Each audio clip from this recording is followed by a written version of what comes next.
to start off with a little bit of asparagus. It's been remarkably interesting that we're actually getting a bit of British asparagus this early in the season. It's a few weeks early, it's been around for a couple of weeks, and it's really nice. So I thought as a result of that, then, you know, it's a local product, so therefore we should use it. So we're going to do some asparagus with pecorino biscuits.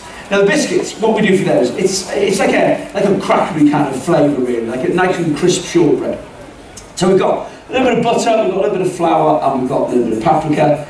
Pop that in there, we sprinkle in a little bit of salt, and then all we do is we rub that together as if you're making a nice pastry. Now you know the rules, of course. If you're making anything that's pastry or dough based, you need to be in a good mood. You know that, don't you? See, we have to do rules, aren't we? Every time you do a demo, you have to kind of do rules with people. The country is split. There is a north-south divide, and it's certainly true when it comes to cookery demos. What happens is, when you do demos in various parts of the country, then audiences react in a different way. So in the south, for example, you do the southeast, and everyone's very polite. It's not particularly warm as an audience. Anyone from the southeast in today? You don't want to get your timing wrong, and you should ask the question first. I mean, obviously there are a few notable exceptions. Is in Liverpool. Because in Liverpool, you ask a question to an audience and no one answers it, like no one. You can say, you know, how do you all say everyone goes?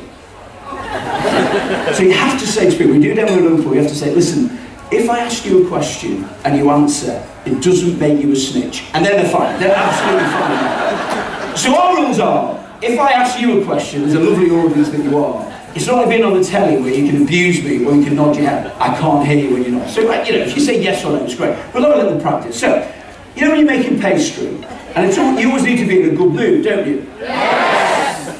That's great. Slight sarcasm in your tone of yes. So we rub this in, rub this in, rub this in, and then that makes our dough. Okay? So you let the dough rest for 20 minutes. And the reason that we do that, from a proper cooking point of view, because when you're rubbing it, you're stretching the gluten in the flour. When you stretch that, that means that it will be, thank you, Claire, that means that it will become quite hard. So if you chill it, wrap it, let it cool down, the gluten relaxes, and that means that you'll make for some really, really nice texture.